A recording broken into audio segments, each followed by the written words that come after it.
திருக்குறள். திருக்குறள் நிறைய பேர் கேள்விப்பட்டிருப்பீங்க, புக்கெல்லாம் படிச்சிருப்பீங்க, ஸ்கூல்லேருந்தே சொல்லி கொடுப்பாங்க. ஒரு அதிகாரம் ஒரு கிளாஸ்லேயும் வச்சுன்னு இருப்பாங்க. நிறைய பாடங்கள்லாம் படிச்சிருப்பீங்க. இது பிறநீர் விழாமை நிறைய போட மாட்டாங்க. ஏன்னா இது இந்த அதிகாரம் வந்து அதிகமாக போட மாட்டாங்க. ஸ்கூல் குழந்தைங்களுக்கு காலேஜ் லெவலில் போகும்போது இருக்கும், கொஞ்சம் மெச்சூர் ஆகும்போது இது இருக்கும். பிறநீர் விழாமை அப்படின்னு சொல்றதுன்னா அடுத்தவங்க பொண்டாட்டியே பார்க்காத, இல்லை அடுத்தவங்க பொண்டாட்டி ஆசைப்படாத. இப்போ ஒரு நூல் படிக்கணும்னு சொன்னால் அந்த காலத்தையும் நம்ம சேர்த்து தெரிஞ்சுக்கணும். அவங்க வாழ்ந்த காலத்தையும் சேர்த்து. ஏன் அப்படி சொல்கிறேன் அப்படின்னு கேட்டிங்கன்னா, இப்போ தர்மம் எழுதுவாங்கன்னு வச்சுக்கோங்களேன். அந்தந்த காலகட்டத்தில் எப்படி மனிதன் வாழ்றானோ அதுக்கேற்ற மாதிரி தான். ஒரு பெண்ணை வந்து வெறும் போகப் பொருளாக பார்த்த காலம் அது. என்ன காலம் அது? ஒரு பெண்ணை வந்து வெறும் போகப் பொருள் மட்டும், உடல் உறவுக்கான ஒரு எந்திரம். வீட்டில் ஒரு மிஷினை வாங்கி வச்சுருந்தேன், எப்படி நம்மளுக்கு பொசசிவ் பண்ணி வச்சுருப்போம். என் மிஷினு, என் பேனா, என் சைக்கிள்ன்ற மாதிரி ஏன் பொண்டாட்டி. புரியுதுங்களா? அந்த மாதிரியான ஒரு காலம், அந்த காலகட்டத்தில் வந்து பேசுறேன். ஆனால் இந்த காலத்துக்கு அது பொருந்துமானது யோசிச்சு தான் பார்க்கணும். அது எப்படின்னு எனக்கு தெரியல. எனக்கு இவரோட இந்த இடத்துல இவர் சொல்ற விஷயத்துல எனக்கு முரண்பாடு. திருக்குறள்ல பிறநீர் விழாமைன்றது எனக்கு முற்றிலும் ஒவ்வாத. எனக்கு உங்களுக்கு போகலாம், அது உங்களுக்கு. ஆனா அந்த மனிதன் இது சொல்லிட்டு போயிடுறாரு, என்ன பண்ணாத பிறநீர் விழையாது அப்படின்ட்டு இவரு அந்த மனிதன் சொல்லிட்டு போயிடுறாரு. நான் இல்லை, நான் சொல்லாத, அவர் சொல்லிட்டாரு. யாரும் வள்ளுவ பெருந்தகை சொன்னார். ஏன்னா அவர் அந்த காலத்துல வாழ்ந்துக்கிறாரு.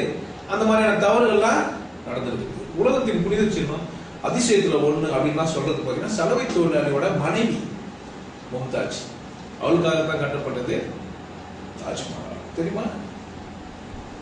அடுத்த மனைவிக்காக என்ன பண்ணிடுது தாஜ்மஹால். அடுத்த மனைவி நேசிக்க கூடாதுன்னு இவர் சொல்றாருங்க. ஆனா தாஜ்மஹால் கட்டி சரியா தவறா நீங்க முடிவு உங்களுக்கு. என்ன சொல்றேன் முடிவு. ஆனா இவர் என்ன சொல்றாரு, எப்படி சொல்றாருன்னு பார்க்கலாம். இவர் ஏதோ சொல்லுவார் இல்லையா, இவர்கிட்ட ஒரு ஏதோ ஒரு இருக்கும்ல. அவர் என்ன சொல்றாரு, அவர் எப்படி சொல்றாரு, பிறன் பொருளால் பெற்றோர்களும் பேதமை முன் வந்து அறம்பொருள் கண்டாக்க. நல்ல அறம்னா என்ன அப்படின்னு புரிஞ்சுக்கணும். என்ன ஆகுனா அடுத்தவங்க பொருள் மேல ஆசைப்பட மாட்டான். கரெக்டா தானே சொல்றாரு. பிறநீர்ல இருந்து இங்க மனைவின்னு ஒரு வார்த்தை வரவே இல்லை, பொங்கல்னு ஒண்ணு சொல்லவே இல்லை. ஆனா பெரும் பகுதி அது அப்படிதான் நினைக்க சொல்றாங்க. என்ன அடுத்தவங்க பொண்டாட்ட இவர் என்ன சொல்றாரு, பிறன் இல் விழியாமை.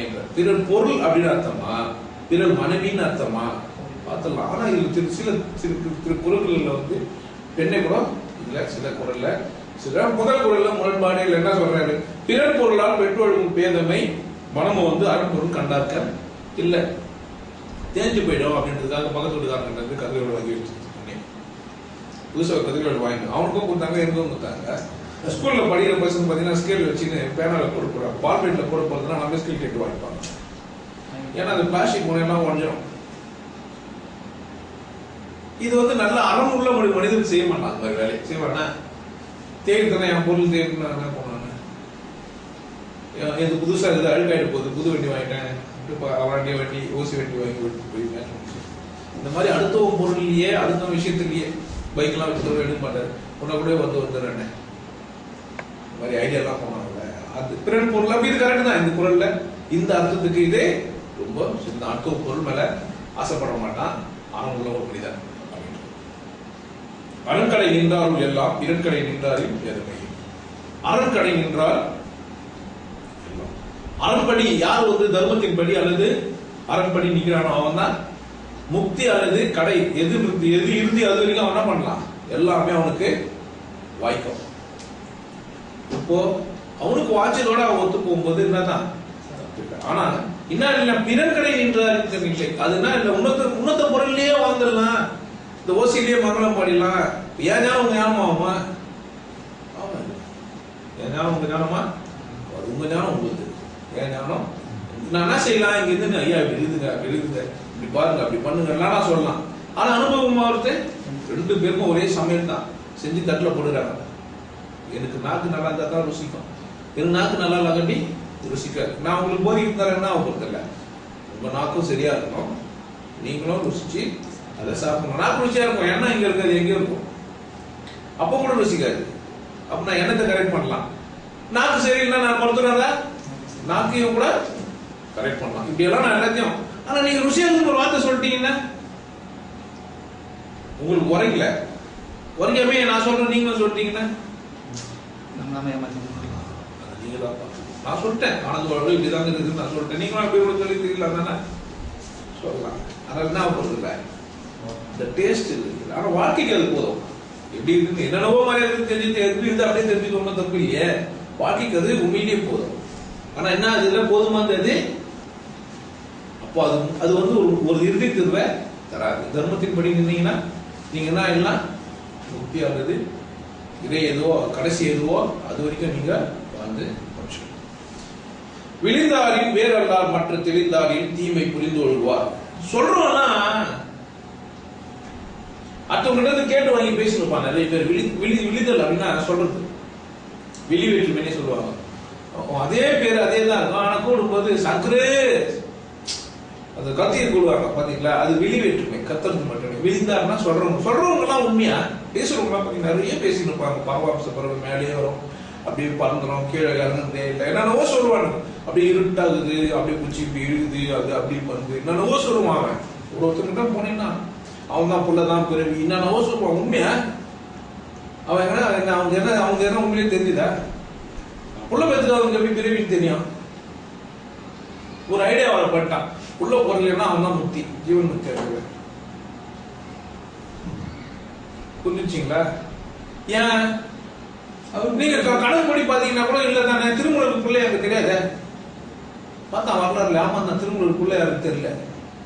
வரலையே. திருமூலருக்கு பிள்ளை தெரியலையே. வியாசரோட பிள்ளை தெரியலையே. ஞானிகளோட பிள்ளைங்களா இல்ல நான் பண்ண அர்த்தம் கருத்தானே. அவன் ஜெயிச்சார் தானே. இந்த மாதிரி விழுந்தார் எல்லாம் என்ன பண்ணலாம்? விழுந்தாரில் வேறல்ல மற்ற தெளிந்தாரில் தீமை புரிந்து கொள்வார். ஆனா தெளிந்தவர்கள் என்ன செய்யறது இல்ல, தீமை புரிந்தெல்லாம் செய்யறது இல்லையா? யாருக்கு தீமை செஞ்சுக்கிறது இல்ல? அவருக்கு தீமை செஞ்சுக்கிறது இல்ல. ஆனா அவங்க கிட்ட போனீங்கன்னா அவனுக்கு தீமை செஞ்சிருப்பான். வேற யாருக்கும் தீமை செய்ய மாட்டான் அவன். நீங்க நினைச்சுக்காதீங்க உங்களோட துட்டை ஏமாத்துறதெல்லாம் தீமை நினைச்சுக்காதீங்க. அதெல்லாம் ஒரு மேட்டரே இல்லை. பணம் காசு உங்களாட ஏமாத்துறதெல்லாம் ஒரு விஷயமே இல்லை. தான் சந்தோஷத்தை அனுபவிக்கலாம். தீமை தானே தலைந்தானே. குழந்தை கூடாத கொஞ்சமே யார் இது குழந்தை இருந்து எதிர்பார்த்தது மக்கள் மழை செய்திருக்காரு. அது வரல யாரு யாருக்கு மோத கேட்கல, அவனுக்கு தான் இல்ல. இவன் தெளிவா சொல்லிட்டு போடா என்ன பண்ணல, நீ எதை வேணா பேசி தெரியலாம். ஆனா நீ தெரியலன்னா உனக்கு என்னதான் நீயே யாரும் தீமை பண்ணிருப்ப. உனக்கு தலை வச்சு எடுத்துருவாங்கன்றாரு இவரு. சொன்ன ஆமா நீ அனுபவிக்காம நீ பாட்டு வளர்க்கணும்னா அர்த்தம் தெரியாதுன்னா சொல்லக்கூடாது. தெரியாதுன்னு தான் சொல்லணும். தெரிஞ்ச மாதிரி சொன்னா அது அர்த்தம். இவருக்கு நண்பர் ஒருத்தர் அண்ணாமலை அப்படின்னு ஒருத்தர் கூப்பிட்டு எல்லாம் வாங்க உபதேசம் தரேன், பூ வாங்கினாங்க, பொண்ணு வாங்கினாங்க, அது வாங்கினாங்க, கூப்பிட்டு லாஸ்ட் ஆஸ்பத்திரி போய் பார்த்துனாரு. எப்படி இருக்காருன்னு தெரியல. இப்போ வாழ்க்கை சிச்சில இருப்பாரு, அவருக்கும் தெரியும். அவரை அம்மா நீங்க ஏமாத்தினா ஆயிடுவீங்க. யாரையும் நீங்க ஏமாத்த வேண்டிய, யாரை ஏமாத்திடுவீங்க நீங்க? நீங்க ஏமாத்திடுவீங்க. நான் சொல்றேன் நாதகம் இருக்குது பாடி, நான் சொல்றேன் நீங்களும் போய் ஊரெல்லாம் போய் தான் சொல்லலாம். எனக்கு நாதகம் இருக்குது சொல்லாம சொல்லக்கூடாதா? கேட்ட சொல்ல கேட்கவே சொன்ன அதான் சொல்றேன். யாரையும் ஏமாத்திட்டு கேட்டா சந்தோஷமா சொல்லலாம். ஆமா அந்த ஆளுகிட்ட போன போய் இல்ல எல்லாம் விட்டு கூட நீங்க சொல்லலாம். அது நான் இருந்தாலும் இல்ல அது ஒரு ஏதோ காலப்போக்கில் நான் கேட்பட்டேன். எனக்கு நாளும் கேட்குது சொல்லலாம் தானே. கேட்கும்போது கேட்கவே சொன்னேன். நான் எதையுமே கேட்க மாட்டேன். கேட்டாலும் கேட்கலாம். ஆனா அது வந்து அதுவா இருக்காது, வேற மாதிரி இருக்குது. அதுல நிறைய இருக்குது. அதுல நிறைய வித்தியாசம் வச்சு எனை துணையார் ஆயினும் எண்ணம் திணை துணையான் தேரான் பிறனில். இன்னொருத்த வீட்டுக்குள்ள போக மாட்டான். மனைவியும் போடல. இன்னொருத்த வீட்டுக்குள்ள என்ன பண்ண மாட்டான்? அனாவசியமா வரட்டான் போக மாட்டான். ஏன்? எப்போ எனை துணையார் ஆயினும் எண்ணம் திணை துணையிலும் தேரான். கொஞ்சம் கூட தேரல அப்படின்னா தான் என்ன பண்ணுவான்? அவன் அடுத்த வீட்டோட போவான். கொஞ்சம் தேர்தா கூட அடுத்த வீட்டு போக மாட்டான். கொஞ்சோண்டு விஷயம் தேடிச்சுன்னா என்ன பண்ண மாட்டான்? அடுத்த வீட்டுக்கு போவே மாட்டான். விருப்பலாம அவன் என்ன பண்ண கூடாது, கால் போக கூடாது. விருப்பலாத கால் போலாமா காலு? கொஞ்சோண்டு தெரிஞ்சுச்சா கூட என்ன பண்ண மாட்டான் அவன். திணை துணை தெரிஞ்சுச்சா கூட என்ன பண்ண மாட்டான் அடுத்த வீட்டுல. அப்ப தேர்தல் வருவானா? தெளிவா சொல்றாரு. அடுத்த வீட்டுக்கு யார் போறது இல்ல, தெரிந்த ஒரு மனிதன் போறது. எளிதுன இல்லிறப்பான் எய்தும் எஞ்ஞான்றும் விழியாது நிற்கும். ரொம்ப ஈஸியா இருக்கு அர்த்தம் போய் ஏமாத்துறது. அர்த்தம் பொருள் அர்த்தம் பாயிண்ட் தர வச்சுக்கிறதுக்காக வேண்டியது. பாத்தீங்கன்னா சில பேர் பாத்தீங்கன்னா யாரும் இல்லைன்னு யூஸ் பண்ணிடுவாங்க. பாத்தீங்களா, திரும்ப வச்சுக்குவாங்க.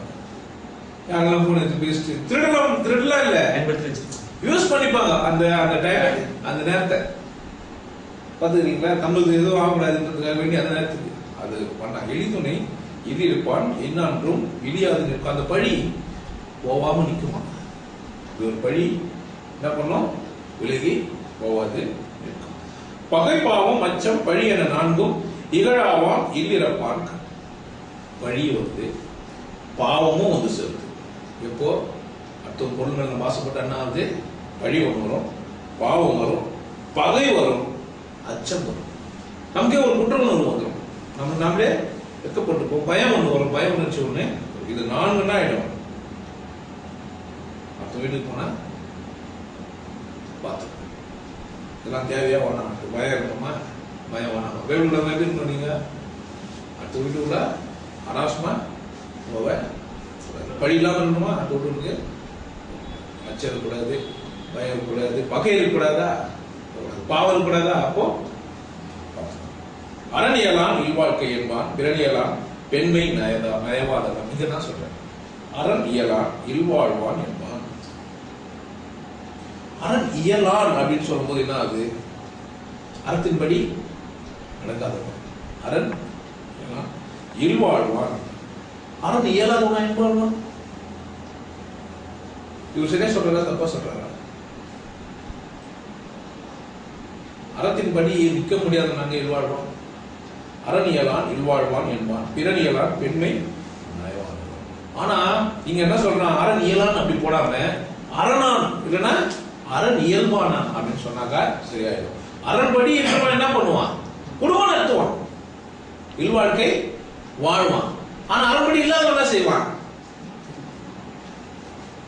அதாவது இயற்கை அவனை சரியா படிக்கலாம். பொம்பளை நாடுவானாங்க, அவன் ஒரு ஆண்மை இல்லாத பொம்பளை நாடுவானா, அப்ப அவன் இல்ல இல்ல, அவனுக்கு இயல்பே இல்லை. அவனுக்கு இயல்பே அவனுக்கு என்ன இல்ல, ஆண்மை இருந்தா என்ன பண்ண மாட்டான், முடியாது. அப்படி ஒரு அர்த்தம் இது, இப்படி ஒரு அர்த்தம் இது. எனக்கு ஏன் அர்த்தப்படினா திருவள்ளுவரும் சரி திருக்குறளும் சரி எல்லாமே சரி. இதெல்லாம் நீங்க பார்த்துக்கணும். பிறன்மனை நோக்காத பேராண்மை. எனக்கு பெரிய ஆண்மை இருக்குது, நான் அடுத்தவங்கிட்ட நாம வந்து பார்க்கக்கூடாது அப்படின்றாரு. பிறன்மனை நோக்காத பேராண்மை சான்றோருக்கு அரண் ஒன்றா ஆன்ற ஒழுக்கு. அதுதான் வந்து சரியான ஒரு ஒழுக்கம் அப்படின்னு சொல்றேன். இப்போ இந்த இடம் தான் நம்ம வந்து முரண்படுறாங்க. என்ன அப்படின்னு கேட்டீங்கன்னா, ஒரு நல்ல பலசாலி நல்ல ஆண்மை உள்ள ஒரு மனிதன் பூமியில இருக்கிறார். அவரு அவங்க மனைவியோட வாழ்ந்துட்டு இருக்கிறார். அந்த மனைவிக்கு உடம்பு சரியில்லை. அந்த மனைவிக்கு அவருடைய மனைவிக்கு உடம்பு சரியில்லை. பக்கத்து வீட்டுல அல்லது இன்னொரு ஏதோ ஒரு குடும்பத்துல இல்ல ஒரு வேலை செய்யற இடத்துல அந்த மனைவி நல்லா ஆரோக்கியமா இருக்கிறாங்க. அந்த கணவன் இல்ல கணவனுக்கு ஈடு கொடுத்து நடக்க முடியல, ஆண்மை இல்லாத ஒரு கணவன் அல்லது இல்ல. இப்ப இவங்க 2 பேர் சேருவாங்க சேர மாட்டாங்க, சேரலாமா சேரக்கூடாதா? சேரலாம். ஆனா இவர் சேரக்கூடாது. இவர் படி என்ன அப்படின்னு கேட்டீங்கன்னா, அந்த பொம்பளை யாரு, அவருடைய சொத்து. இவருக்கு தெரியாது நாளைக்கு வேலைக்கு போவாங்க, பெண்கள் சுதந்திரமா இருப்பாங்க, அவங்க தேவைகளை அவங்களே நிர்வகிப்பாங்க, வெளியே போவாங்கன்றது இவருக்கு அந்த காலகட்டத்துல வருங்கால மனிதன் இப்படி இது போறான்றது அவருக்கு மனுஷனையே வித்து வாங்க காலத்துல போறோம் வாழ்ந்து. அப்ப இந்த இடம் மட்டும்தான் இங்க நான் என்ன சொல்றேன்னா, பிறன் இல்லு மட்டும் எடுத்துக்கங்க, பொம்பளை எடுத்துக்கூடாது. பெண் ஒன்றும் போக பொருள் கிடையாது, அவ வந்து ஒரு அக்ரிணை பொருள் கிடையாது, ஒருத்தர் பொசஸ் பண்ணி வச்சுக்க முடியாது. நான் கண்டபடி போறதுக்கு சொல்ல வரல, யாருக்கும் தனித்தனி விதத்துல தனித்தனி சுதந்திரம் யாருக்கும் இருக்குது. நீ என்ன தடவை சட்டம் போட்டாலும் இதே இவரே கூட சொல்றாரு பின்னாடி, சிறை காக்கும் காப்பு அவன் செய்யும் மகளிர் மனம் காக்கும் காப்பு மாசாது பெரியன்னு சொல்றாரு. அவங்க தேவை அவங்களுக்கு தான் தெரியும், அவங்க தேவை நிறைவேறதா இல்லையான்னு யாருக்கு தான் தெரியும், அந்த மனசுக்கு தான் தெரியும். அது ஆண் மனசாக இருக்கலாம், பெண் மனசாக அது இருக்கலாம். இப்ப நான் எப்படி பெண்மணி நோக்கக்கூடாது அப்படின்னு நோக்கினா நான் எப்படி ஆண்மையற்றவனா இல்லது பேராண்மை இல்லாதவன் ஆயிடுவேன். அப்புறம் அடக்கணும்ன்றாரா? இந்த இடத்துல தான், இந்த இடம் மட்டும்தான் யோசிச்சு நீங்க முடிவு. அவங்க சொல்ல, ஆனா அவர் சொல்றாரு, வள்ளுவர் சொல்றாரு, பேராண்மைன்றது இன்னொரு பொம்பளைய இன்னொரு இன்னொரு இன்னொரு வீட்டை பார்க்காதுன்றாரு. சரி, பெண்மைன்றது என்ன? அப்போ ஆண்மை பத்தி சொல்லிடுறேன், பெண்மை சொல்லிடுறாரு அந்த புக்ல தான் எங்கேயுமே சொல்றேன். அப்போ பெண்ணுக்கு இது வந்து பெண் இந்த திருக்குறளை ஏற்றுக்கொள்ளக்கூடாது என்ன இது ஆணாதிக்க கிடையாது. அதை நீங்க பார்த்து நான் பேசினா நல்லா இருக்கிறதுக்காக பேசுறேன், இருக்கிறத சொல்றேன். திருக்குறள் என்ன இருக்குதோ சொல்றேன். என் புரிதல் இருந்து மாறுபடுது. அந்தந்த உயிருக்கு அது தேவை. அது என்னன்னா அது வாழ்க்கைய வாழ்ந்துடும். சும்மா சிலை வச்சுன்னு கற்பு கரிசி அந்த அரிசி அந்த கற்பு கரிசி சிலை என்னதுதா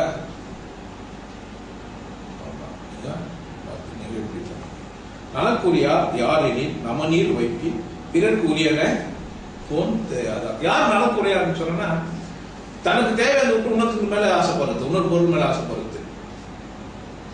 தன்னால முடிஞ்சு தான் செய்யணுமா இல்லையா? சில பேர்லாம் நீங்க சில சாமியார்களுக்கெல்லாம் போங்க, எழுதுக்க மாட்டான், நிக்க மாட்டான், நடக்க மாட்டான், கை கழுவ மாட்டான், எல்லாம் உட்கார்ந்து வச்சு நிற்பான். அவனுக்கு எல்லாம் வேலை செய்யணும். பார்த்துக்கிறீங்களா? அவனுக்கு A to Z யார் செய்யணும்? சரி, அவனால முடியும். அவனா என்ன பண்ண மாட்டான்? சொல்லி வச்சுக்காருங்க. அவ்வளவுதான். நல்லா குன்றது மட்டும் இல்ல, தேர்ச்சியை அடைய முடியாது. ஞானத்துக்கு என்ன பண்ண முடியாது? தேர்ச்சியை அடைய முடியாது. நிறைய நீங்க ஜென்கதெல்லாம் அவர் என்ன பண்ணிடுறாரு, காடு மரம் வெட்டிட்டு இருக்காரு, மரம் வெட்டிட்டு இருக்காரு. அவன் ஆசிரமத்தை நோக்கி காட்டுல இருக்குது அவருடைய ஆசிரமம். ஒருத்தர் போறான், இங்கிருந்து தெரியாது, ஃபர்ஸ்ட் காட்டுல போறாரு. காட்டுக்குள்ள போய் ஜீப்பு வச்சுன்னு அந்த போய் சாமியார் போய் கத்துலான்ட்டு போறான். காடு வெட்டி பார்த்து, ஏப்பா காடு வெட்டி மரம் வெட்டினா நம்ம முடிவு பண்றோம்ல, ஒரு ஆள் பார்த்தா தான் அனுமானம் இல்லச்சே, என்ன பண்ணுவோம்? அனுமானிச்சிருவோம்ல. பார்த்தோன்னே அவர் பார்த்தோம்னா பக்தி பண்ண நினைச்சுக்க வேண்டியது. அது வேஷம் கொண்டு யாருக்கு தெரியும்? அவருக்கு தான் தெரியும். நம்மளா நினைச்சு அவர் பயங்கரமான பக்திமான் பாட்டெல்லாம் வச்சுக்காரு, கல்வி இஷ்டம் கட்டிடுறாரு. அவர் உள்ளுக்குள்ள ஆர்டர் கொடுத்து உடல் ஆரோக்கியத்துக்காக உடல்ல இருந்து ஓய்வு எடுத்துறாரு. மன ஆரோக்கியத்துக்காக உள்ள எண்ணெல்லாம் வாங்கினோம்ல, என்ன வர்றா இல்லையா யாருக்கு தெரியும்? அதை பார்த்து அவர் தான் நடந்தது. இந்த மொத்தம் மரம் வெட்டி இந்த மாதிரி ஒரு ஆசிரமம் தெரியுமா? தெரியும் சாமி. மனசரே தெரியும் சாமி. காட்டுறியா? காட்டு. நீ யார் சாமி? நான் அங்கதான் போறேன். இந்த மரத்தை வெட்டுறேன், வெட்ட வெயிட் பண்ண முடியுமா? என்ன பண்ண முடியுமா? வெயிட் பண்ண முடியுமா? இல்ல உதவ முடியுமா? உதவலாம் முடியாது, வெயிட் தான் பண்றேன். வெயிட் பண்ண முடியுமானே கொஞ்சம் மாதிரி நல்லா இருக்கு. போய் தான் வெயிட் பண்ண மாட்டான். கொஞ்சம் கூட உதவ முடியுமா? உதவ முடியாதுன்னா வெயிட் பண்ணு. மரத்தை வெட்டி சாஸ்ட்டு ஒரு எல்லாரும் கட்டிட்டு பாக்குறான். வெறுப்பா என்னடா இவ்வளவு சரி, இவன் தானே வழி தெரியும் காட்டுல போறாங்க. ரெண்டு பேரும் போனோம்னா இதான்ப்பா அது வரதான் ஆசிரமம் இறக்கிறாரு. நீ எங்க போனோம்? இவங்க நான் அங்கதான் போனோம். ஓ, இங்கதான் வேலை செய்யலாம் போயிருக்கு நினைச்சு நிறைய வேலை செய்யலாம் போயிருக்கு. கிட்ட உள்ள போனாரு. இவ்பாட்டு உள்ள போயிட்டு குளிச்சுட்டு சாமி இருப்பாங்க. அந்த ஒரு ஆளா இருப்பாங்கல்ல, சாமி இருப்பாங்க. இவர்தான் இவர்தான் பார்க்க வந்தான். அவன் அப்ப எப்படி இருந்தாங்க போல சொல்லிக்கல. இயல்புலயே அவங்க இயல்புல இருந்தாங்க. நீ என்ன நான் தான் சொல்லல, நீயாவே என்ன முடிவு பண்ணிப்பிய. என் பேச்செல்லாம் பார்த்துட்டு என்ன முடிவு பண்ணிப்ப? நீங்க உத்தரக்க நீங்க என்னெல்லாம் நான் சாதாரணமா நீங்க பாத்தீங்கன்னா என்னெல்லாம் சாமியார் வெளியில ரோட்ல எல்லாம் பாத்தீங்கன்னா சாமியார் நீங்க நினைச்சீங்கன்னா நீங்க ஒரு அசெப்ட் ஆளு பைத்தியம்னு அர்த்தம். நீங்க இங்க வந்து என்ன கூட பேசி எதோ ஆனாதான் நீங்க எனக்கு தெரிஞ்சுக்க முடியும். ரோட்ல பார்த்து எல்லாம் கண்டுபிடிச்சிட முடியுமா? என்னோட ஃப்ரெண்ட் என்ன சொல்றாரு கேளுங்க. அவன் அப்படியே சொன்னா என்ன சொன்னாரு? அவன் அப்படியே சொன்னா அப்படிதான் இருக்கிறேன். அவர் என்ன வாட போறாரு. அன்புதானே? ஏன் இயல்பா தான் நீங்க என்ன பண்ண மாட்டேன்றீங்க? இந்த உலகத்துல எது விசேஷம்னா நீங்க கிடையாது. ஏன் நீங்க தான் ரெண்டாவது ஆளா இருக்கீங்க. ஆனா சொன்னதெல்லாம் என்ன? தன்மை, முன்னிலை, வளர்க்கை. அதுல சொன்ன உன்னையே எண்ணி பாருன்னு தான் சொன்ன. என்ன எண்ணி பாருன்னு சொன்னா அவர் நல்ல சாமியார் குரு என்ன சொல்லி கொடுத்தா? உன்னையே நீ எண்ணி என்ன எண்ணி பாருன்னு சொன்னாங்க. அவன் அவனுக்கு தெரிஞ்சிருக்காரு. நீ என்ன பண்ணிருக்க? அவனே ஒருத்தர் எண்ணிக்கிற யாரோ ஒருத்தர் அது ஓசவா இருக்கலாம், அது வள்ளலாரா இருக்கலாம், இல்ல சிவகுமாரா இருக்கலாம், யாரோ ஒருத்தர் எண்ணி பாத்துக்கிற இருவனை எண்ணி பார்க்கலாம். ஏன்னா அவன் கிட்ட போற வர அவன் ஏதோ சொல்லி விடுறான். அவன் என்ன பண்ணும் உங்களை திருப்பி உன்னடே ஏன்னா விஜயத்திலடா நீ தான்டா விசேஷம் யார் சொல்லி விடணும்? நீங்க போய் நிக்கிற அந்த மாசம் சொல்லணும். அவன் இது சதவீதமா பயன்படுத்தி என் பேரை சொல்லி எங்க பக்கத்துல என் ஊரை வச்சுன்னு சொல்லி தெரியும். அதுக்கு ஒரு மந்திரத்தை சொல்லி கொடுத்துறானே. போயிருக்கீங்களா இடத்துல எல்லாம் போனா புருஷோத்தமாய நமக்கு சொல்லுவாங்க தெரியுங்களா? நித்யானந்த பரமாம்ச அது ஒரு மந்திரமே வச்சுக்கிறாங்க அவன் பேருக்கு. அது நீங்க சொல்லி தெரிஞ்சு மொத்தம் பார்த்தா இப்படி சொன்னா நல்லா இருக்காது சொல்லிட்டான். புதுசா வாழ் வாழ்க்கணும்னு சொல்லுங்க. லாலாம்பிகை யோகம் வாய்ந்தது சொல்லிட்டான். நிம்மதியான வேலை கொஞ்சம் பரவாயில்ல. அரசியல்வாதி பொது உரிமை சார்ந்தவன். அதனால தான் அதோட அரசியல் பண்பு உள்ள இருந்ததுனால தான் நான் பிறர் கொஞ்சம் நல்லா இருக்கணும்னு நினைக்கிறேன். பிறர் கொஞ்சம் நல்லா இருக்கணும்னு நினைக்கிறேன். தான் நல்லா இருக்கணும் ஃபர்ஸ்ட் அது நினைக்கல. அவன் என்ன நினைச்சா உலகம் நல்லா இருக்கணும்னு நினைச்சுக்கிறான். முதல்ல நீ நல்லா இருக்கணும்டா, அப்பதான் உலகம் நல்லா இருக்கும். இந்த உலகத்துக்கு யார் சார்ந்தது? நான் நல்லா இருக்கும் நீங்களா பண்ண நல்லா இருந்தா நியாயம். நான் நல்லா இருந்தா தானே நீங்க நல்லா இருப்பீங்க. ஒருத்தர் ஆத்துல ஊந்தாரு புளியில ஊட்டாரு நீச்சல் தெரியாம வந்துட்டு என்ன ஆகும்? அவர் தெரியாம அவர் நீச்சல் தெரிஞ்சவரு. அவருக்கு திடீர்னு ஆத்த பார்த்து ஆசை வந்துச்சு ஊட்டாரு.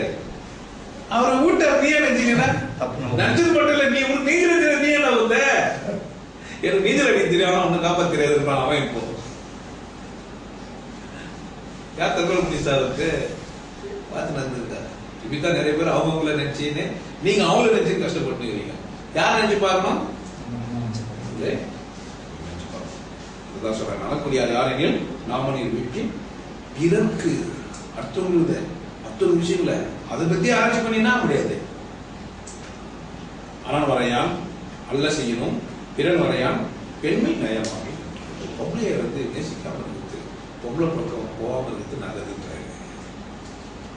நான் சொல்றேன் பெண்மையை போட்டுக்கும். பெண்மையை என் அம்மாவா, என் மனைவியா, என் மகளா இருக்கிற என் பெண்மையை நம்பி விட்டுக்குவாங்க. நீ போட நியாயம் கட்டாங்க பெரியாரா இருப்பாங்க, விசேஷமா இருக்கலாம். எனக்குன்னா இல்ல என்ன இருந்தாலும் சொல்லிட்டு போயிடறான். நேற்று இருந்தா இன்று இருக்கும் என்ன இல்லை இன்னைக்கு இல்லைன்ற போட முடியாது. இந்த உலகத்துக்கு ஒரு சிறப்பு என்னடா என்ன நேற்று இருந்தா இல்லை. அதான் சிறப்பு. கடைசியா உடம்பும் ஆமாங்க நல்லதும் கெட்டதும் சேர்ந்துதான் ஒரு மனுஷன் இருக்கிறான்.